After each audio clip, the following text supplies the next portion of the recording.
Jubair dari Ibnu Abbas radhiyallahu anhuma anin Nabi, dari baginda Nabi sallallahu alaihi wasallam, annahu qala, bahwasanya baginda Nabi yaitu bersabda, awwalu man yud'a ilal jannati al-hammaduna lillah. Adapun mula-mula orang yang dipanggil menuju surganya Allah, yaitu orang-orang yang banyak memuja-memuji bagi Allah Ta'ala.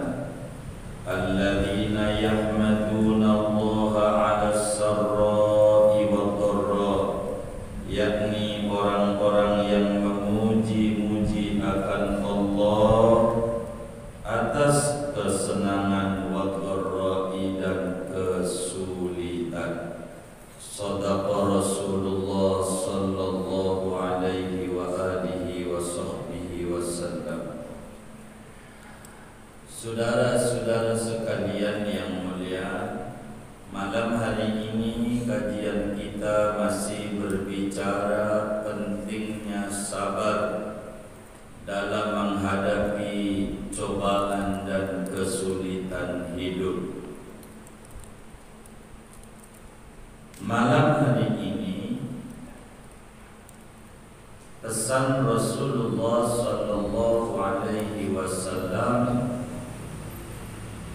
yang disampaikan oleh Imam Abu Layth As-Samarqandi dari sahabat Nabi Ibnu Abbas, namanya Abdullah bin Abbas. Abdullah Muslim, Abbas Muslim, maka menyebutnya radhiyallahu anhumah.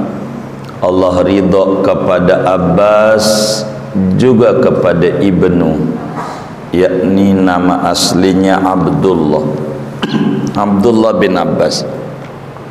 Abdullah bin Abbas lahir 3 tahun sebelum hijrah ke Madinah. Sebelum hijrah ke Madinah, lahirlah Abbas, ngelahirin anak laki-laki diberi nama Abdullah. Abdullah bin Abbas, populer dengan sebutan Ibnu Abbas. Sehingga waktu ada di Madinah bersama abahnya hijrah, umurnya baru 3 tahun. 3 tahun. Dulu kecil ditahnik oleh baginda Rasul sallallahu alaihi wasallam. Kurma dipapak oleh Nabi, dimasukin dalam mulutnya Abdullah bin Abbas, dan Nabi doakan beliau, Allahumma faqihhu fid din wa 'allimhu ta'wil. Ya Allah, beri ini bayi pemahaman yang bagus tentang agama, ajarkan kepada bayi ini tafsir Al-Quran. Maka Abdullah bin Abbas adalah pakar tafsir terhebat dari kalangan sahabat-sahabatnya Rasulullah sallallahu alaihi wasallam. Waktu Nabi wafat, beliau baru usia 13 tahun. Masih bocah, 13 tahun. Tapi ilmunya banyak, menjadi rujukan para sahabat-sahabat tua. Kalau nanya apa aja, kebanyakan nanyanya kepada Abdullah bin Abbas radhiyallahu anhuma. Satu hari Sayyidina Umar bin Khattab radhiyallahu an nanya sama Ibnu Abbas, Ibnu Abbas, Lailatul Qadar tuh kapan adanya? Begitu Umar bin Khattab nanya ama bocah udah jadi kiai cilik. Kata Ibnu Abbas,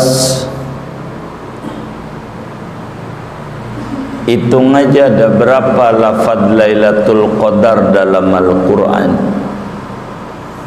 Hitung aja dari awal surat Al-Fatihah sampai An-Nas, Allah menuliskan Lailatul Qadar ada berapa?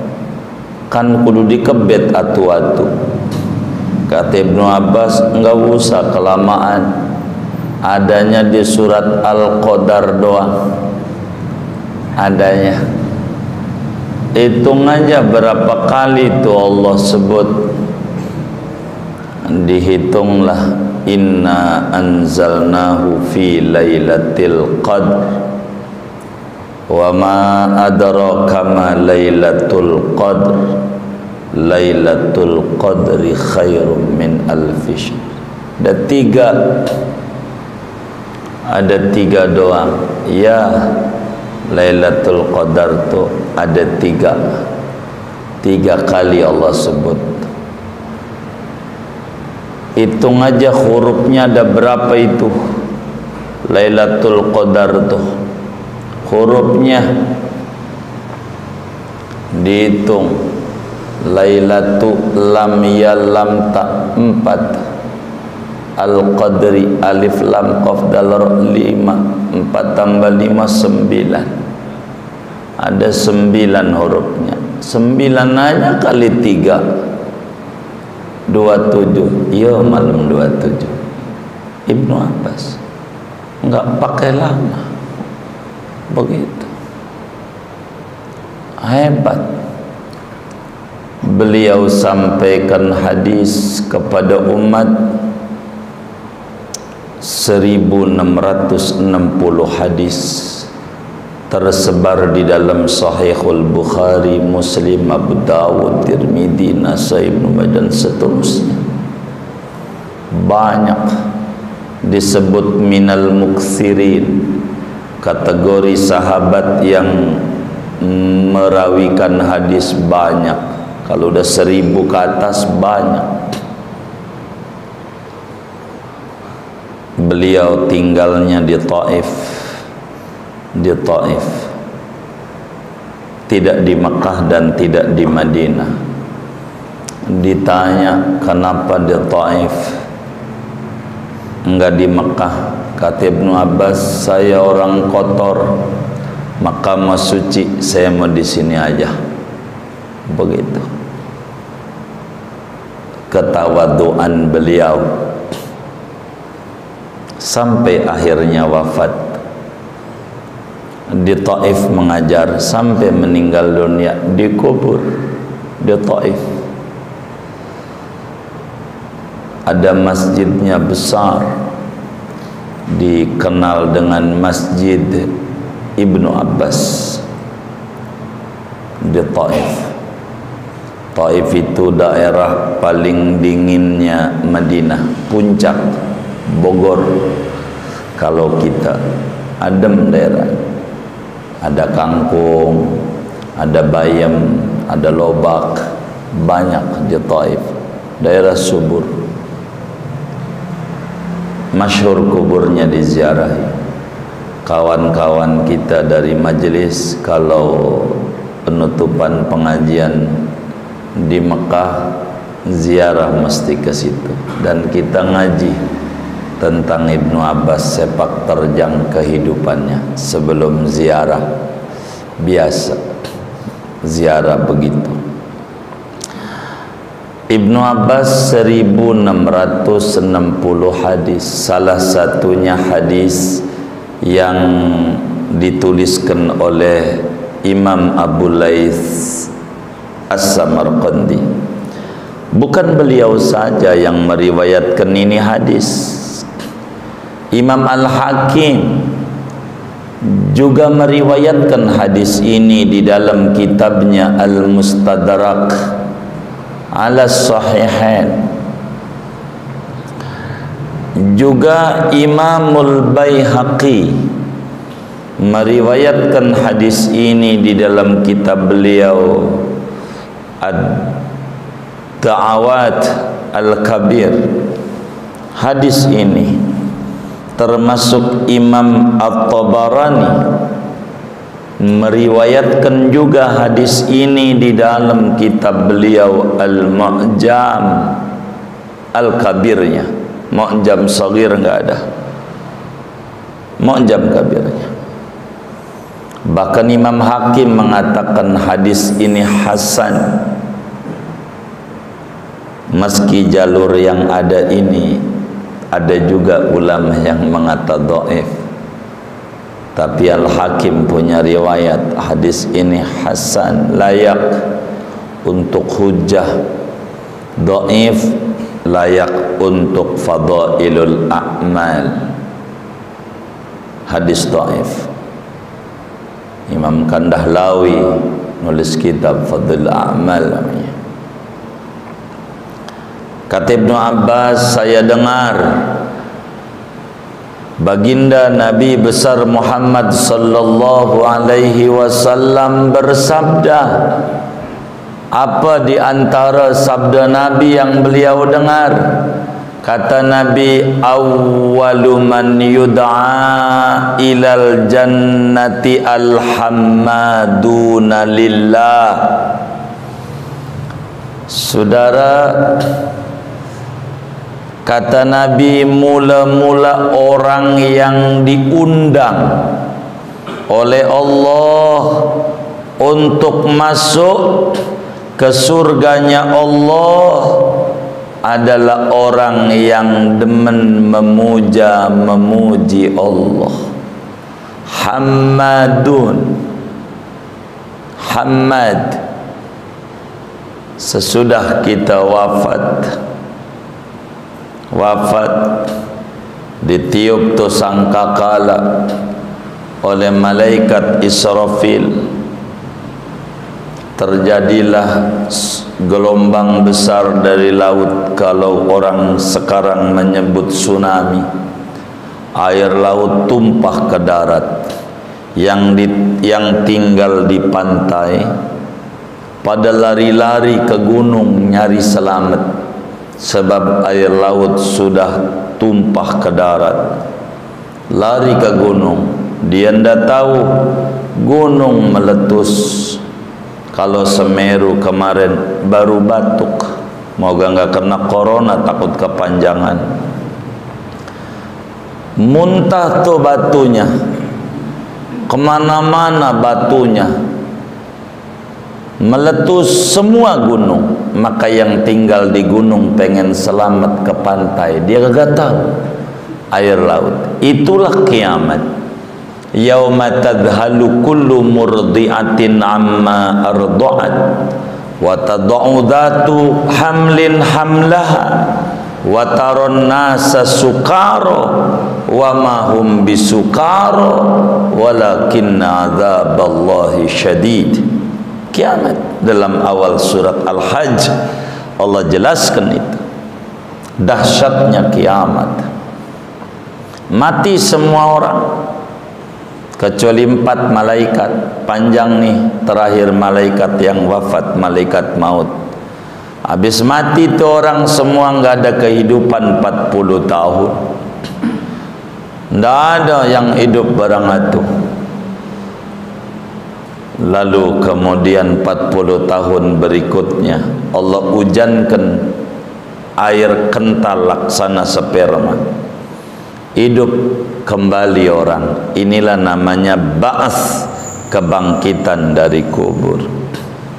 Habis ini nasr, sampai kemudian dikumpulkan, namanya hasyr, kumpul di padang mahsyar. Disebutlah alam mauqif. Disebut alam mauqif diri. Orang pada diri 3000 tahun. Diri duduk nggak bisa, sempit tempatnya, nggak ada. Diri 3000 tahun. Dicuekin sama Allah. Diadili tidak, diputus bebas tidak. 3000 tahun. Lama sudah. Habis itulah orang kalut. Jangankan orang baik, orang yang di dunia rajin maksiat, dia bilang, Tuhan kalau kata neraka, neraka dah. Jangan dicuekin kayak begini. Enggak bener nih, diadilin enggak, diputus bebas enggak, neraka, neraka dah. Putus asa semua orang.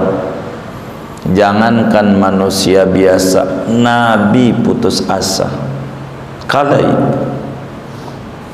datanglah itu orang pada Nabi Adam, Nabi Nuh, semuanya jawab, jangan saya ngeri ngadepi Allah ini, peradilan mau diadakan, saya banyak salah, semuanya takut. Tidak ada yang sampai berujung kepada Nabi Isa. Ini 3000 tahun proses datengin ke Nabi demi Nabi, Rasul demi Rasul, sampai Nabi Isa bilang yang bisa meredam murka Allah seorang Nabi yang gelarnya Habibur Rahman, kekasih Allah. Dia doang, dan itu Nabi itu khatamul anbiya wal mursalin, Nabi penutup. Nabi Muhammad doang, datang aja sama Nabi Muhammad. Maka orang pada datang sama Nabi Muhammad meminta syafaat. Panjang proses syafaat ini sampai Nabi sujud pada akhirnya. Beres syafaat, namanya syafaatul uzma. Nama syafaatnya namanya syafaatul uzma. Apa itu syafaatul uzma? Syafaat yang kagak perlu diminta dikasih. Namanya syafaatul uzma. Apa syafaatul uzma? Syafaat yang kagak minta dikasih. Alangkah bodohnya orang kalau ngisi sambutan, ngisi ceramah, moga-moga kita dapat syafaatul uzma pada hari kiamat. Enggak ngerti ilmu tauhid orang begini. Orang kagak minta dikasih, ngapa minta? Yang kagak minta dikasih, mintamu yang kagak dikasih. Orang kafir dapat, kagak minta tuh syafaat, dapat. Ayam dapat, apalagi kita umatnya dapat, kafir dapat. Karena syafaatul uzma itu fungsinya untuk meredam murka Allah, supaya buru-buru diadili. Yang oleh Imamul Busiri dikatakan dalam munajatnya, ya akramal khalqi mali man aludhu bihi siwaka inda hululil hadisil amami walan yadhiqa rasulallahi jahuka bi idzal karimu tajalla bismi muntaqim. Beres syafaat singkatnya, ya Rabb, sianan tu orang, adililah, tolong cepat diadakan peradilan. Maka Nabi diberikan baik, karena engkau ya Rasulullah, ku adili, ku adakan peradilan. Yang kagak pernah ngadain maulid, kala itu nangis sejadi-jadinya melihat keagungan siapa Nabi Muhammad. Beneran dia tidak tahu betapa agungnya Habibuna Muhammad SAW. Habis itu saudara, turun buku catatan amal. Ada yang tangan kanan, tangan kiri lewat belakang. Habis itu hisab, diperiksa.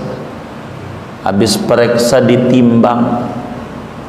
Habis ditimbang minum dari telaga Nabi. Lewatin jembatan namanya Sirat. 3000 tahun baru bisa lewat neraka ini gedenya. Dari sini ke sini 3000 tahun perjalanan. Naik 1000, lurus 1000, turun 1000, baru bumi surga.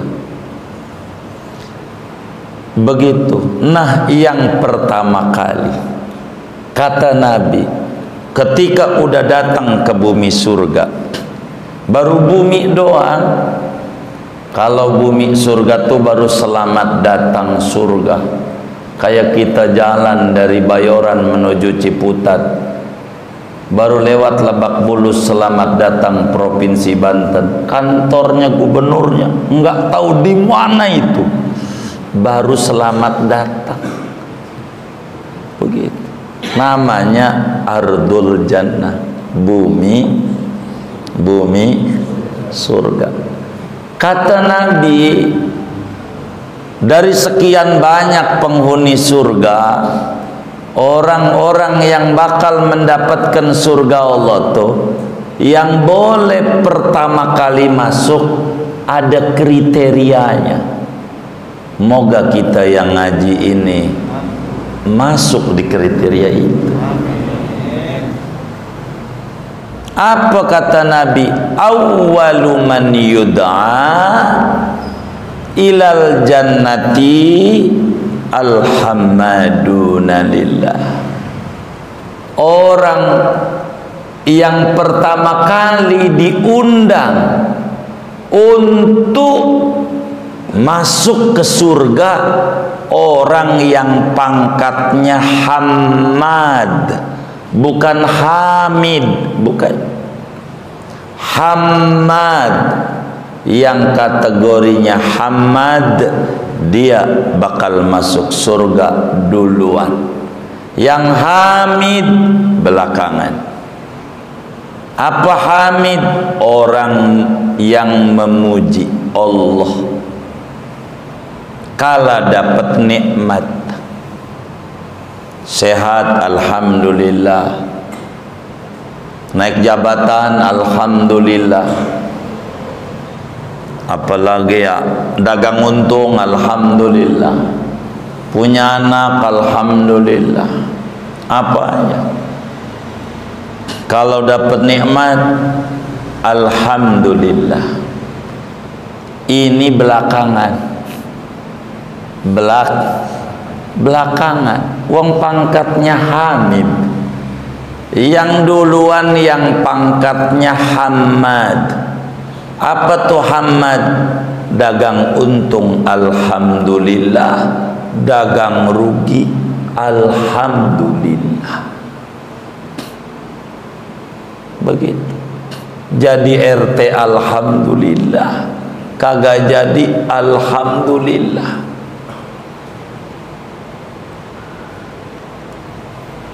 Ibu kota negaranya pindah alhamdulillah, kagak jadi alhamdulillah. Sehat, sakit alhamdulillah, aman alhamdulillah, banyak wabah. Itu namanya Hamad. Namanya Hamad. Namanya sehat alhamdulillah, sakit ada nggak yang kayak begitu tuh? Ada, dikit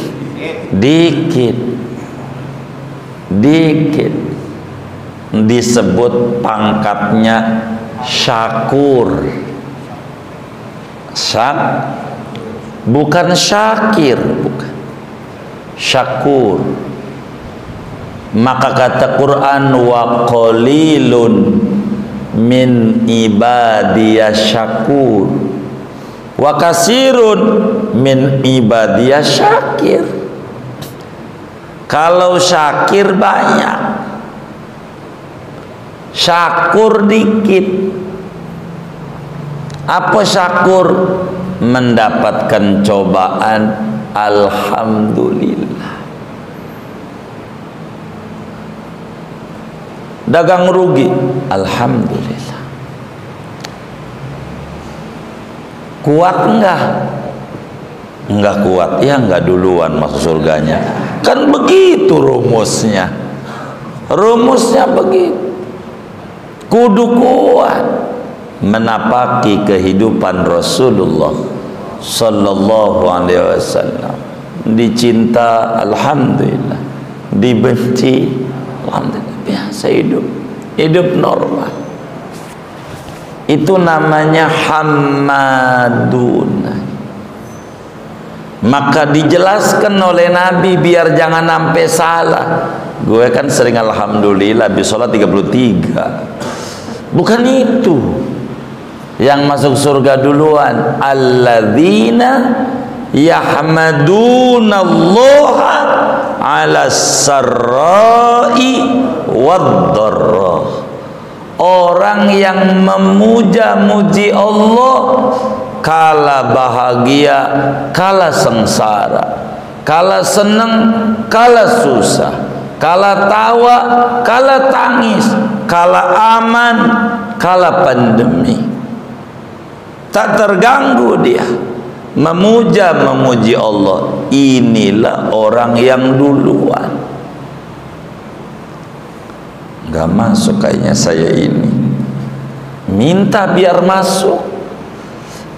Bila Nabi, para sahabat salafus saleh bisa, kita bisa. Bila Allah nyabut nyawa hambanya, bocah dimatiin nama Allah. Allah nanya tuh sama malaikat maut, qabattum samra'ata fuadi abdi, kau ambil buah hati hambaku. Bagaimana respon mereka waktu kau cabut nyawa anaknya? Hamidaka wastarja'ak, membaca alhamdulillah dan inna lillahi wa inna ilaihi raji'un. Malaikat buatin istana di surga, kasih nama dia istananya Baitul Hamdi, Geraha Hamdi. Buat siapa? Buat orang yang anaknya mati tidak frustasi. Begitu dipuji makom ini oleh Allah, dipuji sampai di surga dia masih muji. Da'wahum fiha subhanakallahumma wa tahiyyatuhum fiha salam wa akhiru da'wahum anil hamdulillahi rabbil alamin. Terakhir ucapan mereka alhamdulillah. Emang demen dari dunia sampai akhirat alhamdulillah. Dalam berbagai cobaan hidup, maka dibimbing muslim oleh Habibuna Muhammad sallallahu alaihi wasallam menghadapi dan biar kita dapat pada kriteria ini. Bila kitalah dagang itu untung, buka laciklah kita hitung, oh lebih dari modal. Ucapkan oleh kita alhamdulillah ala hadhihin ni'mah. Bila kita hidup sehat, tangan masih gerak, alhamdulillah ala hadhihin ni'mah. Yang enak-enak, alhamdulillah ala hadhihin ni'mah. Bila kita hitung laci kita, dari dagangan kita hari ini kita buka kurang dari modal alias rugi, ucapkan alhamdulillah ala kulli hal. Alhamdulillah ala kulli hal. Kita dikasih sakit, alhamdulillah ala kulli hal. Kita dikasih tidak tenang, banyak ketakutan, alhamdulillah ala kulli hal. Kos-kosan kita terisi penuh, alhamdulillah ala hadhihin ni'mah. Kosong separuh, alhamdulillah ala kulli hal. Jangan lepas dari dua kalimat ini, baru dia akan masuk pada kalimat Hamad, dan dia termasuk orang yang kelak diundang duluan oleh Allah untuk masuk surganya Allah di bawah bendera Nabi Muhammad sallallahu alaihi wasallam, namanya Liwaul Hamdi. bendera pujian. Sebab memuji Allah dalam suka maupun duka, walaupun itu musibah. Jujur, kalau dia faham nikmatnya banyak di balik musibah, kalau dia faham banyak nikmat, dagang kita rugi kayak kalau mau diterusin, banyak nikmat. Sebab apa? Allah yang punya kudrat iradat. Kita sebagai hamba tak berhak mengatur-ngatur Tuhan. Apa yang diaturlah kita yang harus kerjakan. Maka ketika orang stres, ketika mendapatkan cobaan, musibah, dagang rugi, apa saja yang tidak mengenakan, penyebabnya tauhidnya kurang mantap kepada Allah. Bagian ini Ibnu Athaillah As-Sakandari, kalau kita membaca kitab hikam beliau, kata Ibnu Athaillah As-Sakandari, man dhanna infikaka lutfihi an qadari fadzalika liqusuri nazari. Kata Imam Ibnu Athaillah dalam hikamnya menyatakan, man dhanna infikaka lutfihi an qadari fadzalika liqusuri nazari. Siapa orang punya sangkaan, punya pikiran ketiadaan kasih sayang Allah, ketika takdir tidak enak menimpa dirinya, dianggap Tuhan kurang sayang sama dia, itu penyebabnya karena kurang pemahaman dia tentang Allah. Kalau dia faham Allah bersifat kudrat iradat, kalau dia faham rukun iman yang keenam, ada namanya qada dan qadar, ada enak dan tidak enak. Kalau dia faham ayat yang Allah sampaikan dalam Al-Quran, asa an takrahu syai'an wa huwa khairul lakum, jangan-jangan kau kurang menyukai padahal itu bagus buat kau. Cobaan itu bukan kebencian Tuhan kepada kita. Musibah bukan kebencian Allah kepada kita. Lihat betapa Rasulullah sallallahu alaihi wasallam di Mekah dicaci, dimaki, dilemparin kotoran unta. Enak tidak enak? Apakah itu karena Allah benci? Tidak, dia Habibur Rahman, dia kekasih Allah. Betapa Nabi nggak enak ketika ada di Taif, dilemparin batu, disambitin semua orang sampai beluka berdarah-darah. Emang apa? Itu Tuhan benci? Tidak. Karena Nabi faham, asa an takrahu syai'an wa huwa khairul lakum. Kita hamba tak mengerti ke depan ada apa. Habis pandemi ini ada apa? Kita tak ngerti. Nikmati hidup.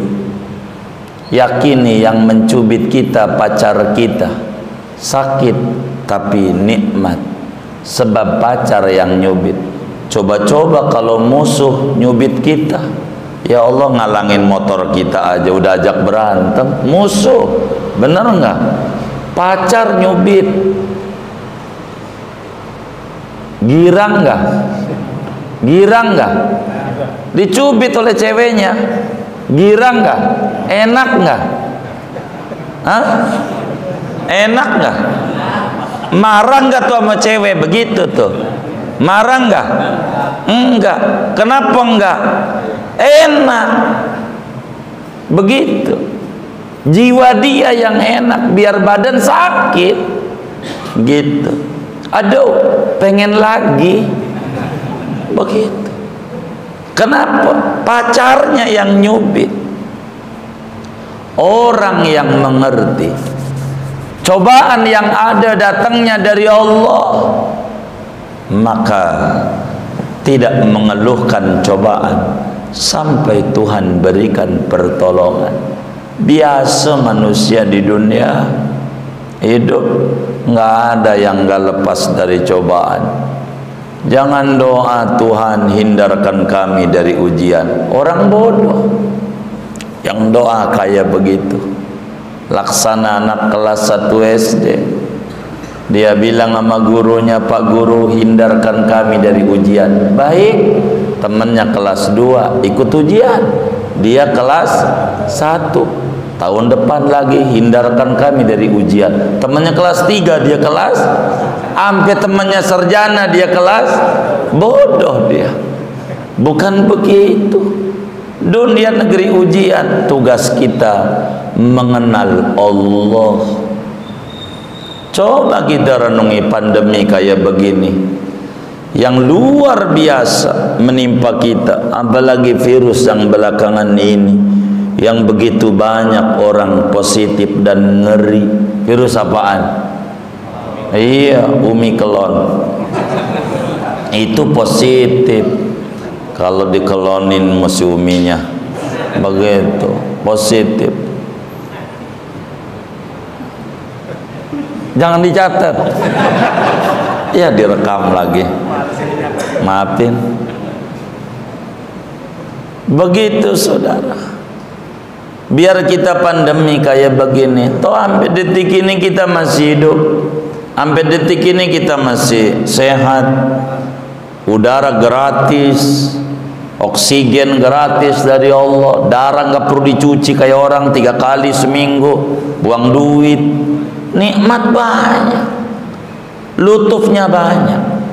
Maka kata Imam Ibnu Athaillah, man dhanna infikaka lutfihi an qadari fadzalika liqusuri nadhari. Orang yang dianggap Tuhan tak sayang sama dia, itu karena kebodohan dia tentang Tuhan, kurang faham. Dia nggak mau untuk masuk surga duluan.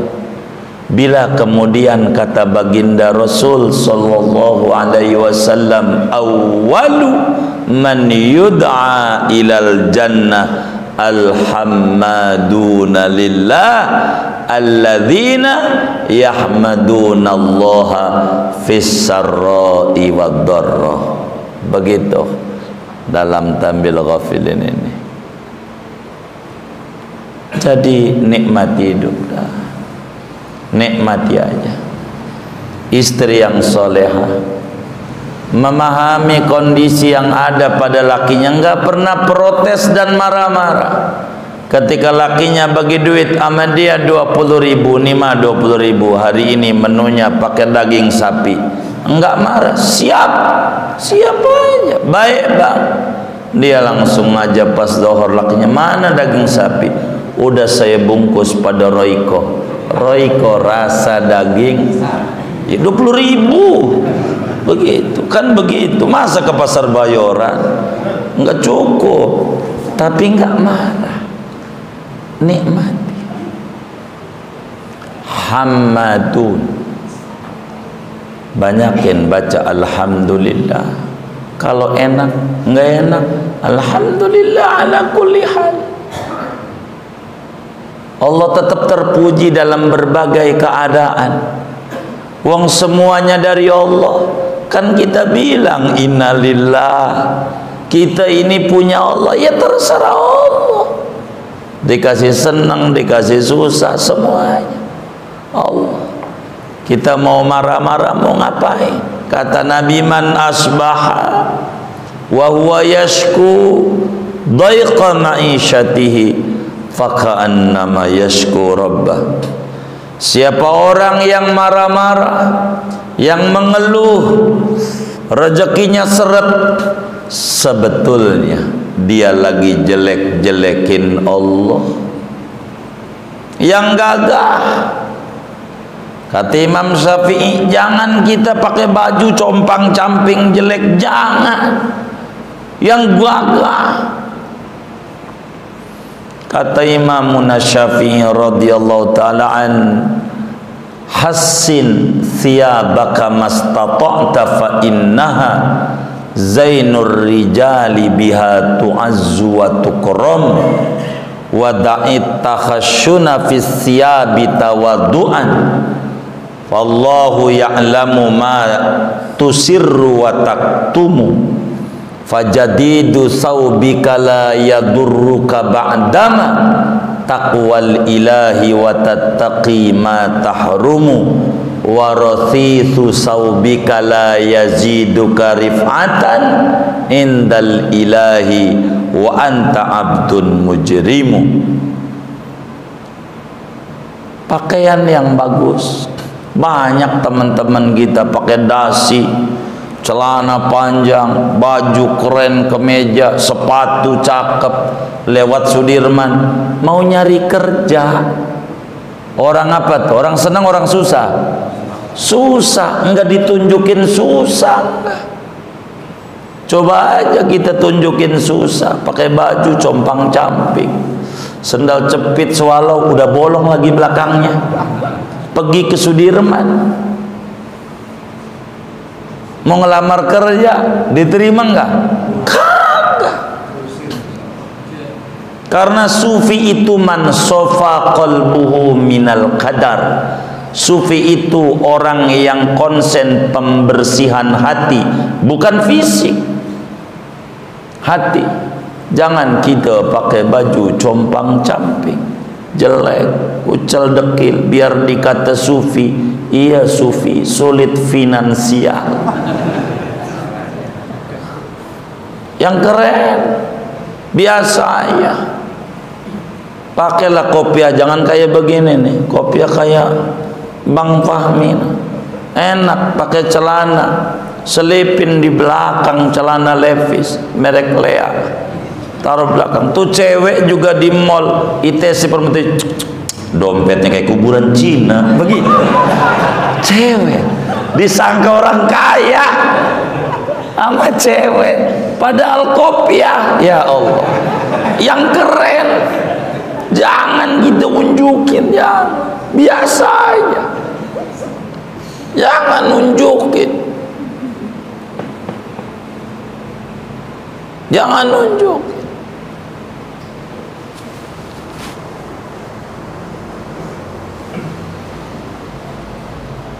Cakepin gitu. Wada'it takhasyuna fi thiyabi tawadun. Tinggalin compang-camping pakaian alasan karena tawadu. Keliru kata Imam Syafi'i. Sebab Allah tahu hatimu kotor, jelek, dengki, sombong, macam-macam ada. Bukan itu. Fajadidu saubika la yazila, fajadidu saubika la yadurruka ma la yadurruka ba'dama taqwal ilah wa tattaqi mata'u. Pakaianmu yang keren, yang bagus, kagak ngapa asal kau udah takwa, kau jauhi yang haram. Itu yang penting. Farasisu saubika, pakaianmu compang-camping tidak menambah luhur derajat Anda di mata Allah bila Anda kesehariannya mengerjakan maksiat demi maksiat. Jadi takwa bukan di pakaian tapi fil qulub. Begitu Imam Syafi'i. Karena itu kita dibikin happy aja corona begini, nyengir aja.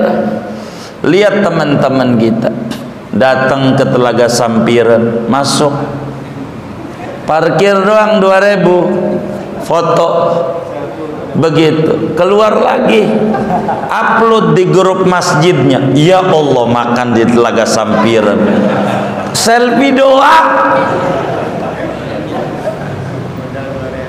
modal 2.000. Ada yang kayak begitu tuh, curiga saya.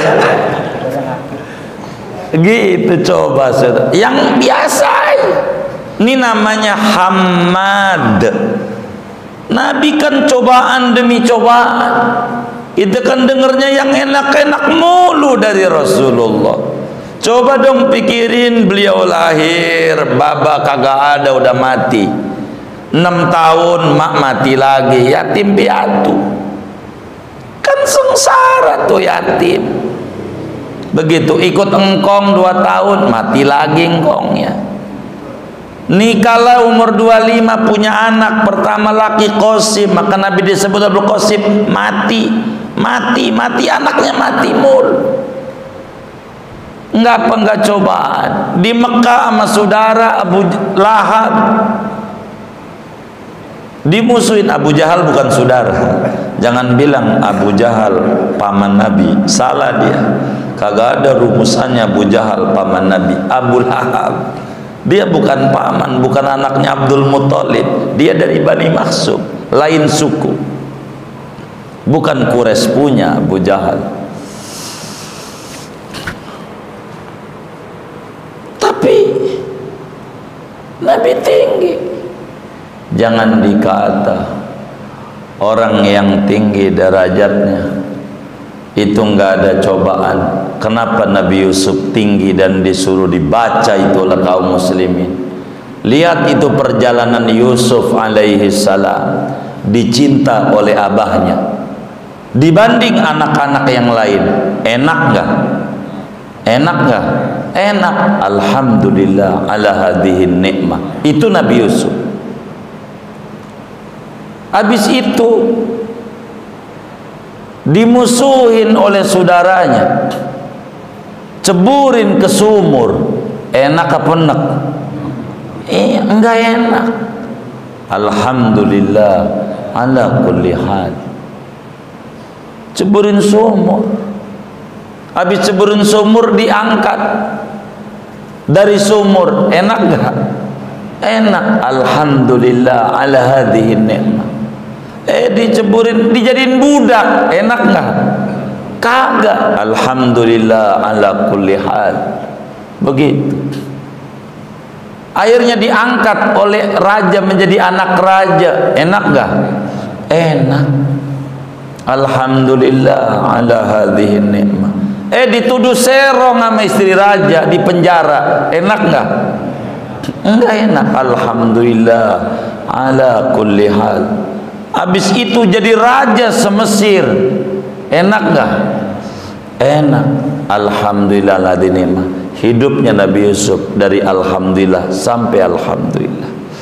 Maka kita disuruh baca surat Yusuf perempuan hamil itu oleh ulama. Cuman kita enggak ngaji. Dikata biar ganteng. Abaan babanya hitam, emaknya hitam, anaknya putih, dicurigai. Jangan-jangan waktu gojek digojek. Bener nggak? Kalau ganteng mau faktor gen, genetik, bukan faktor Yusuf. Ya Allah, bukan. Dia nggak paham itu maksudnya ulama. Disekata-katanya biar ganteng, gara-gara jawaban salah ada yang ceramah salah lagi. Ngapa Yusuf gantengan juga Nabi Muhammad? Baca surat Muhammad, perang mulu isinya. Dia kagak paham tujuan ulama. Yang mula-mula masuk surga orang yang tukang memuji Allah, suka maupun duka, alhamdulillah.